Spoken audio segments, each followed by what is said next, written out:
Cette croix me sera toujours chère. Elle est gloire et victoire pour moi. Et par elle, en la maison du Père, la couronne est offerte à ma foi. Et par elle, en la maison du Père, la couronne est offerte à ma foi.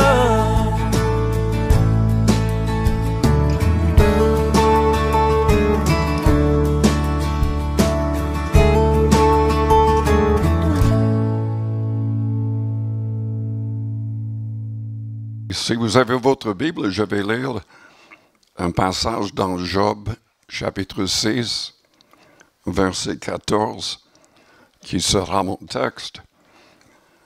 Mais je vais parler de plusieurs passages dans la Bible. Jean 8, avec la femme adultère.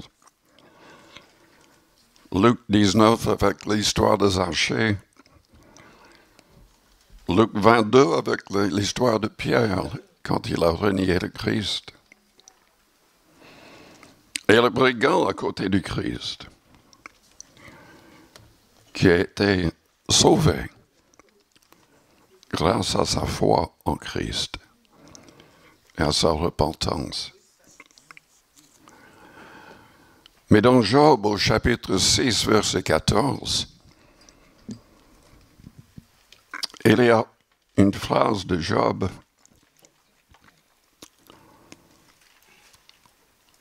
qui devrait nous toucher tous, qui devrait nous diriger dans le bon sens, dans la bonne direction.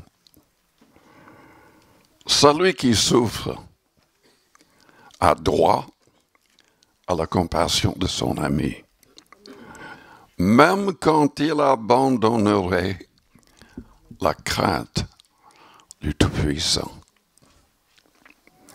C'était la réponse de Job, qui était en train d'être accusé de grands péchés,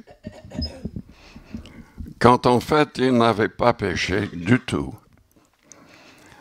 La Bible déclare, Dieu a déclaré que Job était l'homme le plus juste sur toute la planète à cette époque.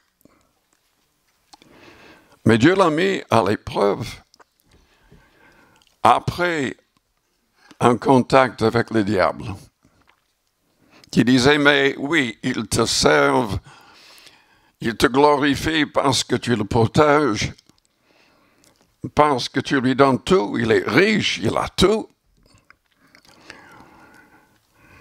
Mais permets que je le touche, et tu verras, il va te maudire en face.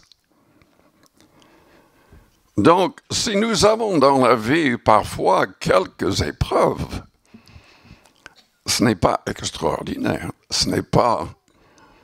Enfin, on devrait s'attendre à quelques problèmes dans la vie. Dieu veut qu'il n'y ait que des gens au ciel, dans sa présence, qui l'aiment réellement. Et non pas parce qu'il les protège toujours, ou parce qu'il les rend riches, mais parce qu'il se rend compte qu'il est digne d'être adoré et servi. L'histoire de Job nous pousse à ne pas être comme ses amis. Parce que ces trois amis étaient convaincus, se croyaient spirituels, croyaient qu'il était dans cet état vraiment à cause de quelque chose qu'il avait fait. Et Job continuait à nier cela. Dieu Enfin, nous avons plus de 40 chapitres dans le livre de Job. Principalement, les paroles entre Job et ses 3 amis. Il faut faire très attention en lisant l'histoire de Job. Vous savez, si on veut comprendre la Bible correctement toujours, il faut lire toute la Bible le plus vite possible. Ensuite, on recommence et on lit chaque épître, chaque livre dans la Bible complètement. Ensuite, si on veut comprendre chaque verset dans chaque chapitre, il faut le comprendre dans le contexte.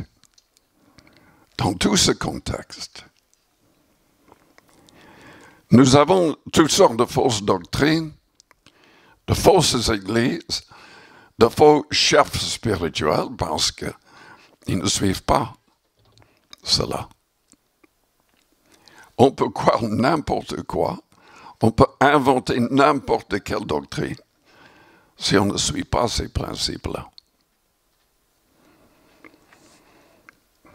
Job n'avait pas péché, à part, enfin il s'est repenti quand même, pour son orgueil, pour ses paroles qui n'étaient pas tout à fait correctes vis-à-vis de Dieu. Nous avons tous péché. Chaque fois qu'on n'agit pas, on ne réagit pas comme le Christ. Si on ne pense pas comme le Christ, si on ne parle pas comme le Christ, on est en train de pécher. On n'a pas besoin de commettre des choses horribles aux yeux des gens du monde pour être pécheurs. La Bible déclare que tous ont péché et sont privés de la gloire de Dieu. Et que tous les hommes sont déjà condamnés en quelque sorte. Car le salaire du péché, c'est la mort. Non pas uniquement la mort physique, mais ce que la Bible appelle la seconde mort, les temps de feu, le châtiment éternel. Donc tous les hommes ont besoin d'un sauveur. Et Jésus-Christ est le seul vrai sauveur, selon la parole. Et nous le croyons parce que quel autre sauveur, quel autre prophète, quelle autre personne se disant fils unique de Dieu a accompli plus de 300 prophéties à la lettre. Des prophéties datant d'il y a 400 ans, 1000 ans et plus avant sa naissance. Tout a été accompli en Christ.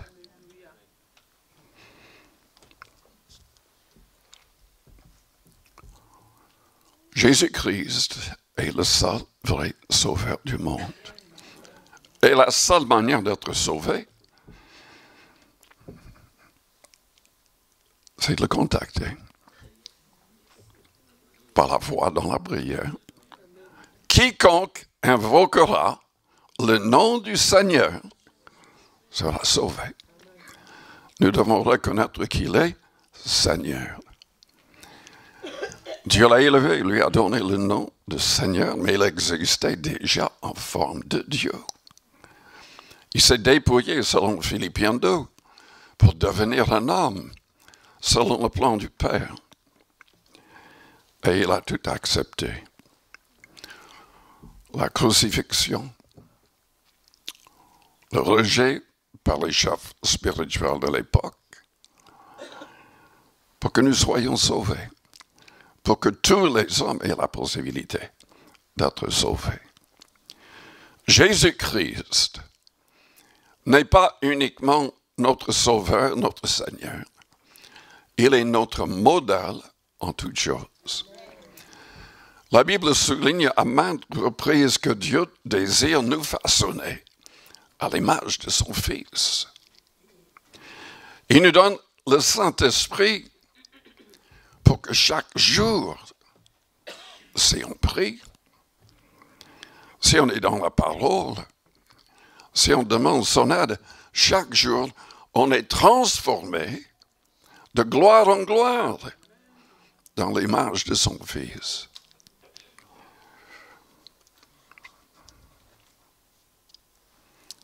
Jésus-Christ est notre modèle.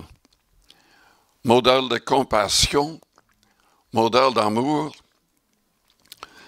Et les évangiles soulignent cela. Dans Jean 8, il est l'histoire de la femme adultère. Vous connaissez sans doute bien cette histoire.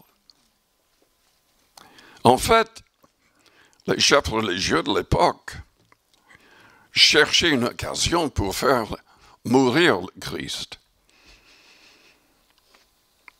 En fait, tout ce qu'ils disaient les condamnait.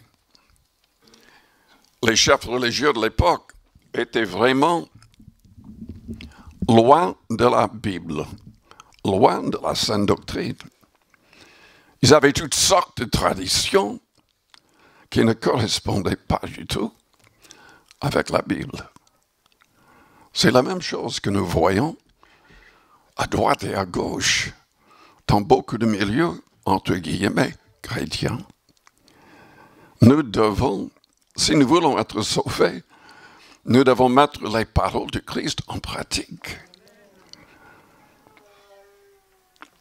Mais Jésus-Christ a manifesté sa compassion envers les pires.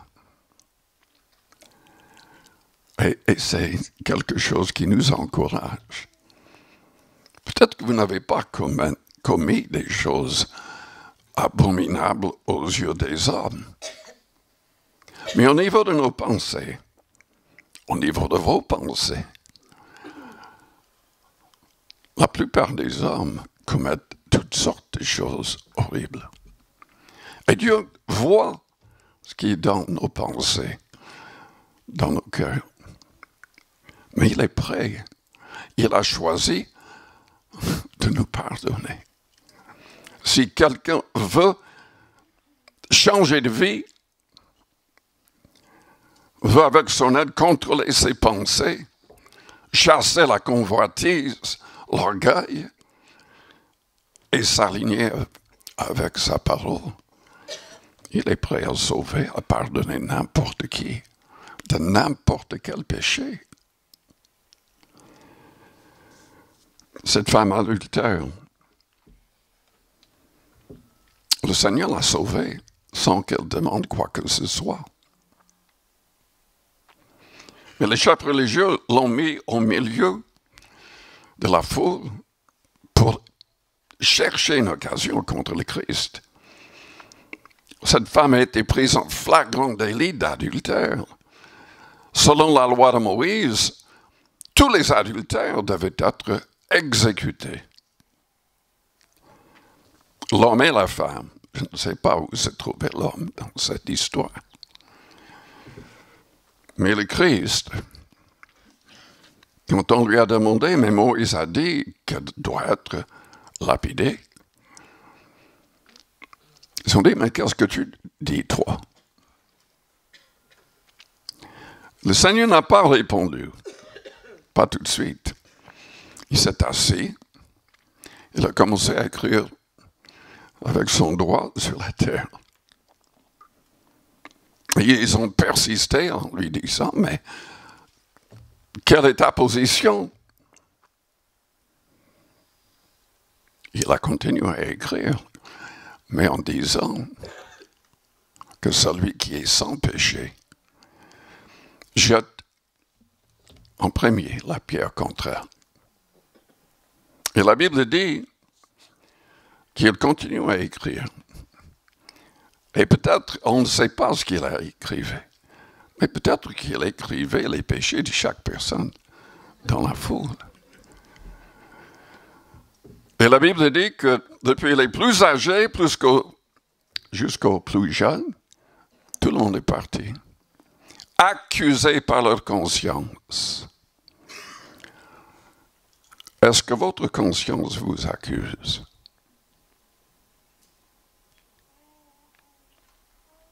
La Bible dit que nous serons sauvés si nous avons une bonne conscience. Nous devons garder une bonne conscience et la vraie foi biblique pour être sauvés. Pour avoir une bonne conscience, il faudrait déjà confesser ses fautes, demander au Seigneur de nous pardonner, et nous devons réparer nos torts, dans la mesure du possible. Et nous devons contrôler nos pensées pour qu'il n'y ait plus de convoitise, plus de mauvais désirs. Il faut, si ça est réel dans nos pensées, il faut les chasser au nom du Seigneur Jésus-Christ. Que nos pensées ne nous contrôlent pas, que nous puissions contrôler nos pensées. Parce que le diable peut placer les pensées en nous. Et il le fait. On ne se rend pas compte qu'il s'agit de l'adversaire. La plupart du temps. On pense que ça vient uniquement de nous-mêmes. Et souvent, ce n'est pas le cas. Mais nous devons quand même chasser ce qui est planté en nous comme pensée mauvaise. Qu'est-ce que le Seigneur a fait avec cette femme adultère qui devait être mise à mort selon la loi de Moïse? Il nous a montré qu'il n'est pas pour le fait de tuer qui que ce soit. Il veut pardonner, il veut sauver. Il est venu mourir sur la croix et ressusciter le troisième jour pour que les pires des hommes puissent être pardonnés et transformés dans son image. Jésus-Christ était rempli de compassion.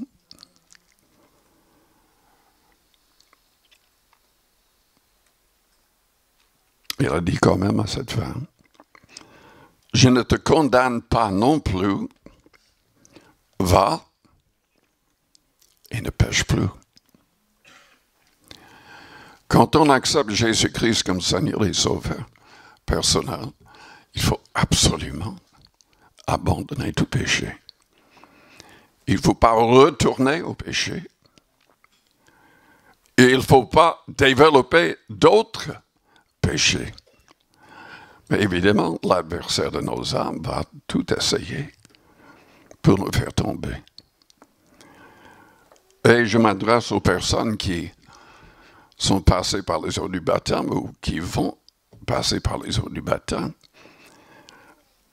Vous n'êtes pas en sécurité parce que vous êtes baptisé. Vous ne serez jamais en sécurité totale, à moins d'être avec le Seigneur. Jusqu'au dernier souffle de notre vie, il faut qu'on se garde avec son aide. Parce que selon 1 Jean, chapitre 5 dans la Bible, je ne vais pas le lire, mais il y a un verset qui dit que si nous voyons un croyant qui pêche, surtout quelqu'un qui devient esclave de quelque chose, la Bible dit que nous devons intercéder pour cette personne pour que Dieu lui donne la vie.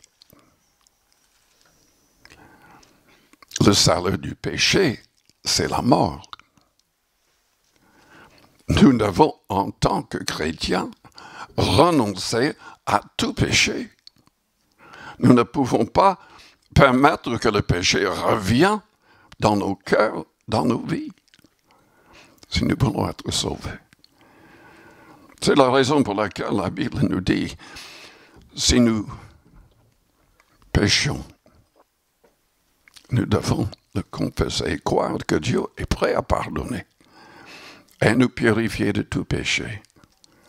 Et parfois, même souvent, quand on se convertit, on doit persévérer dans la prière, dans le jeûne, parfois, pour abandonner toutes sortes d'habitudes mauvaises, pour changer notre manière de parler. Il y a des gens qui... Il n'y a que des ordures qui sortent de leur bouche. Et beaucoup de gens ne se rendent même pas compte que c'est comme ça. Mais tout doit changer. Si quelqu'un est en Christ, il est une nouvelle créature. Les choses anciennes sont passées, doivent être passées. Toutes choses deviennent nouvelles.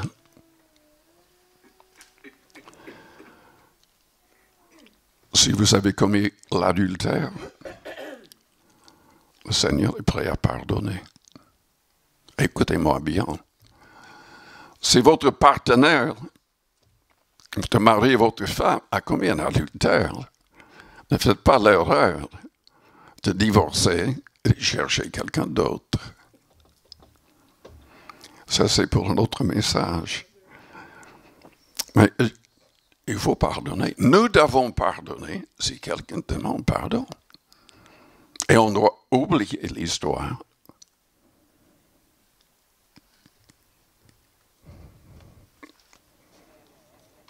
Il y a des gens, en fait, qui font tout pour pousser leur partenaire à commettre un adultère, afin de pouvoir divorcer, croyant pouvoir divorcer et se remarier.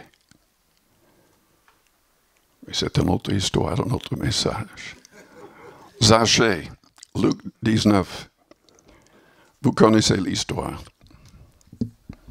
C'est un homme méprisé, haï par les Juifs et les Romains. Collecteur d'impôts. Il trichait vis-à-vis des Romains, il trichait avec son peuple et il devenait très riche. Mais il voulait voir le Christ. Il était de petite taille, donc il a grimpé dans un sycomore parce qu'il avait une foule autour du Christ. Et le Christ s'est arrêté et s'est invité chez Zachée. Parce que le Seigneur veut sauver les pécheurs, tous les pécheurs. Et par le simple contact avec le Christ, il s'est repenti. Et il était prêt à réparer tous ses torts. Il a dit, si j'ai trompé quelqu'un, je vais lui rendre le quadruple. Je vais donner la moitié de mes biens aux pauvres. Et le Seigneur a dit, le salut est entré dans cette maison aujourd'hui. Mais ça montre quand même la compassion du Christ. Il nous aime et il veut que tous les hommes arrivent à la repentance. Écoutez-moi bien, la Bible ne dit pas que Dieu veut que tous les hommes échappent à l'enfer, bien que c'est aussi sans doute son désir. Mais il veut que tous arrivent à la repentance. C'est-à-dire que tout change. Que tout change, qu'on cherche à ne plus pécher. Si on pêche, on confesse tout de suite. Et on recommence à essayer de vivre sans péché. Nos paroles seront jugées. Nos pensées seront jugées. Nos actions et nos réactions seront jugées. Mais si c'est déjà confessé, si on se juge par la prière en contact avec le Seigneur, tout sera effacé et oublié. C'est ce que la Bible enseigne. L'apôtre Pierre, avant d'être apôtre, dans Luc 22, il ne comprenait pas grand-chose. Les apôtres ne comprenaient pas grand-chose. Pourtant, le Christ avait dit combien de fois qu'il serait crucifié. Mais il imaginait qu'il parlait de manière symbolique. Quand il a été arrêté, enfin, juste avant d'être arrêté, Pierre et tous ont dit, mais nous sommes prêts à mourir pour toi. Mais tous ont fui. Pierre, en plus, a renié le Christ 3 fois, et même en blasphémant. Mais le Christ lui avait parlé avant, en disant, Satan t'a réclamé pour te cribler comme le froment, mais quand tu seras converti, affermis tes frères. Et après avoir dit cela, Pierre a dit, mais moi, je suis prêt à... Peut-être que les autres vont t'abandonner, mais pas moi. Je suis prêt à mourir pour toi. Mais il a renié 3 fois avant que le coq chante. Et quand il a entendu le coq, la Bible dit qu'il est parti et il a pleuré amèrement. Mais il ne comprenait toujours rien. Aucun des apôtres ne s'attendait à ce que le Christ ressuscite le 3e jour. Aucun. Mais ce qui est incroyable, mais Jésus-Christ, sachant ce que nous allons faire de mal, il veut nous avertir, il veut nous dire, mais moi je suis toujours là pour te relever, pour te pardonner, pour que tu ne refasses pas la même chose.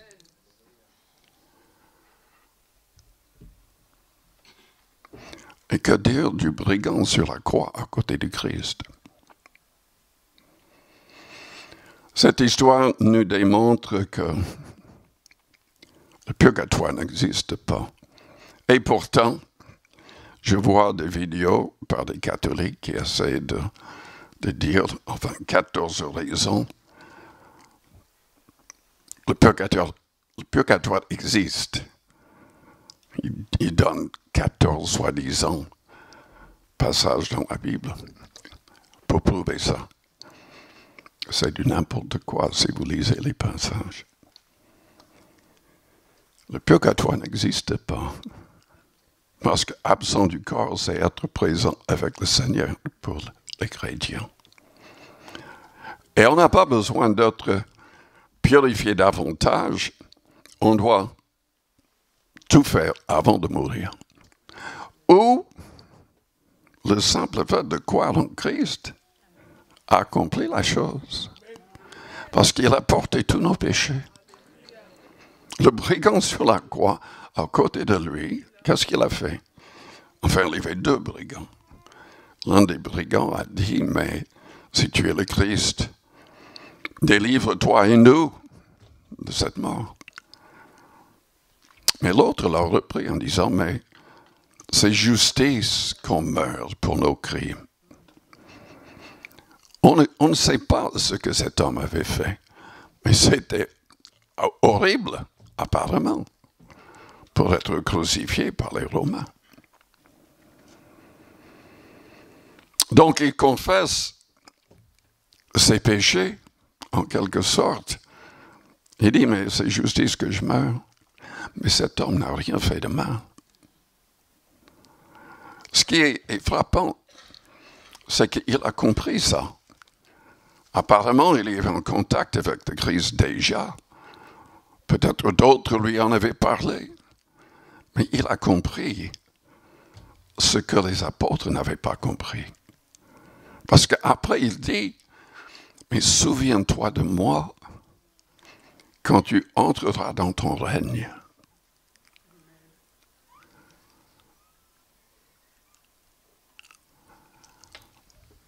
Comment est-ce qu'il a compris cela? Comment?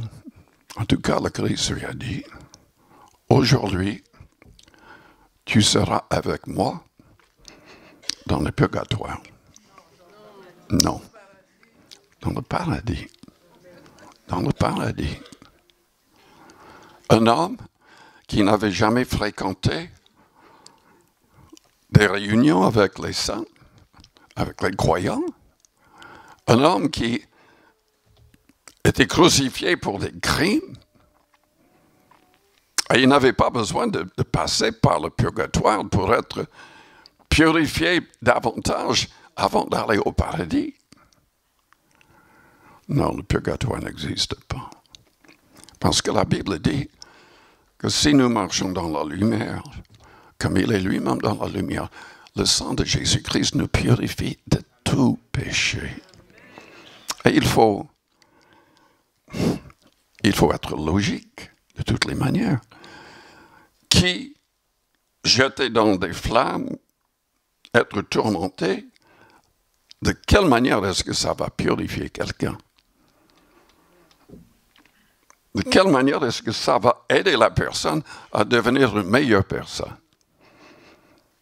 Même quand on est un peu malade, un peu fatigué, on réagit parfois comme des païens, n'est-ce pas?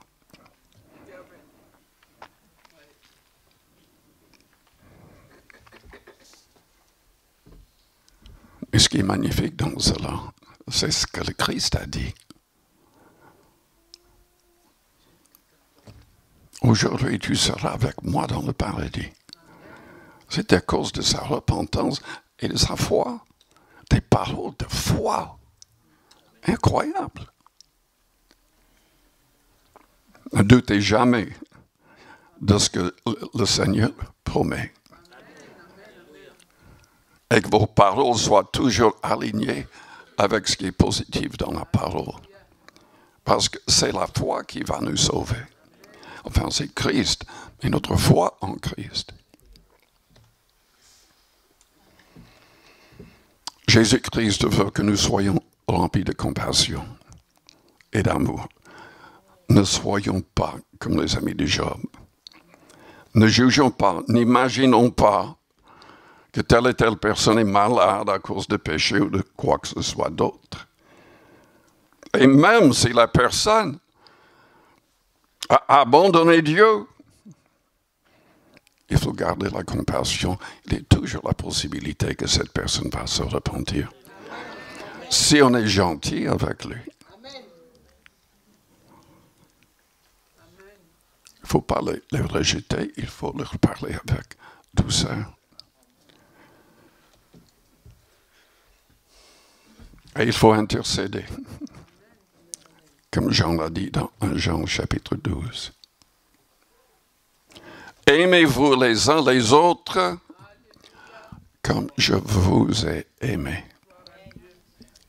De la croix, il a prié, Père, pardonne-leur, car ils ne savent ce qu'ils font. Ne perdons pas notre compassion. Selon 1 Timothée chapitre 2, plus que toute autre chose, la Bible dit, nous devrions prier pour les gens mauvais, pour tous les hommes. Tous les hommes. Est-ce que vous priez pour les gens que vous détestez dans la politique, au travail, à l'école? Nous devons le faire. Parce que Dieu désire que tous les hommes arrivent à la repentance. Il y a parfois des chrétiens qui méprisent leurs parents parce qu'ils sont non convertis, parce qu'ils sont mal agis. La Bible dit qu'il faut respecter tout le monde. Il faut prier, il faut croire que Dieu peut transformer n'importe qui. Et peut-être, oui, peut-être même juste avant qu'il meure. Comme dans le cas de ce brigand. Je m'arrête là. Je vous invite à fermer vos yeux. Avec les yeux fermés, les fronts courbés.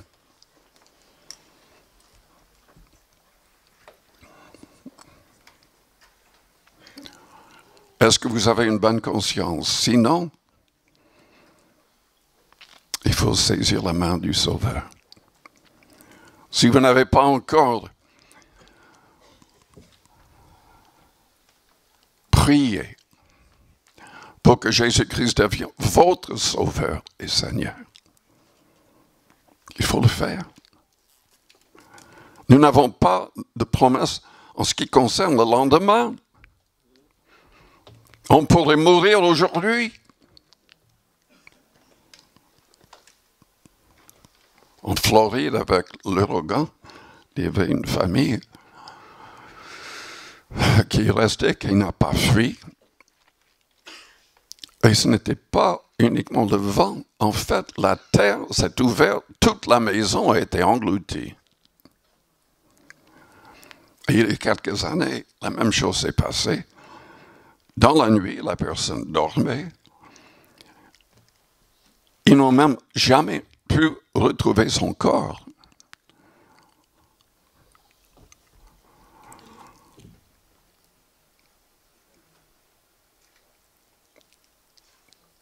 Aujourd'hui est le jour du salut selon la Bible, parce qu'on n'a pas de promesse en ce qui concerne le lendemain.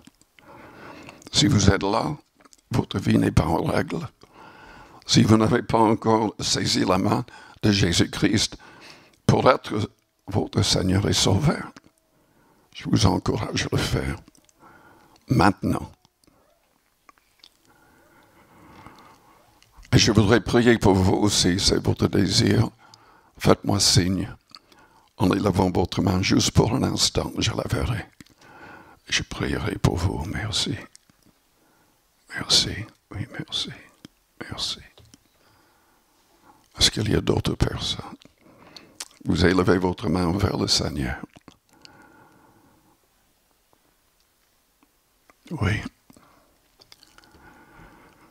Je vous invite à répéter une prière après moi. Priez avec votre cœur si vous avez élevé votre main. Que toute l'Église répète la prière pour aider les personnes qui ont élevé la main.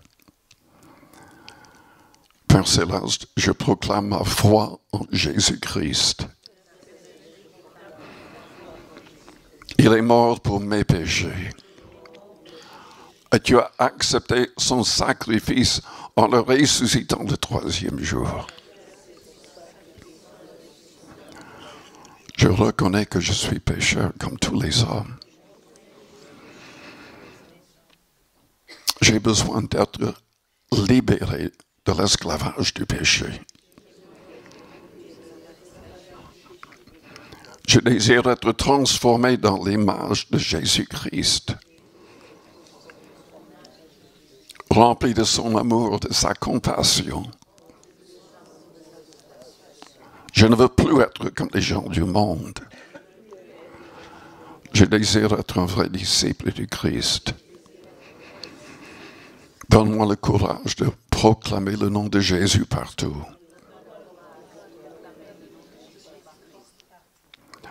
Aide-moi à pouvoir abandonner tout péché,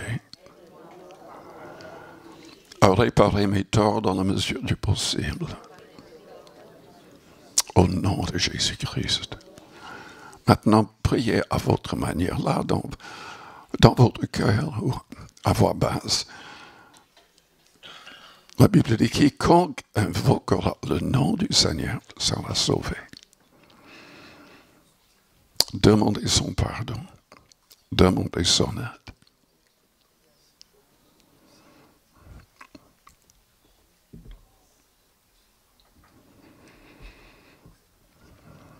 Si vous êtes là, malade, je vous invite et vous croyez que Jésus-Christ peut vous guérir, levez-vous à votre place. Et je vais prier pour que le Seigneur accomplisse un miracle dans votre corps. Père Céleste, au nom de Jésus-Christ, agis par le Saint-Esprit pour que toutes les personnes malades, fatiguées, troublées physiquement, soient guéries. Pour la gloire du nom de Jésus-Christ, et que ces personnes puissent témoigner d'un miracle dans leur corps. pour la gloire du nom de Jésus-Christ, nous te le demandons, Père. Amen.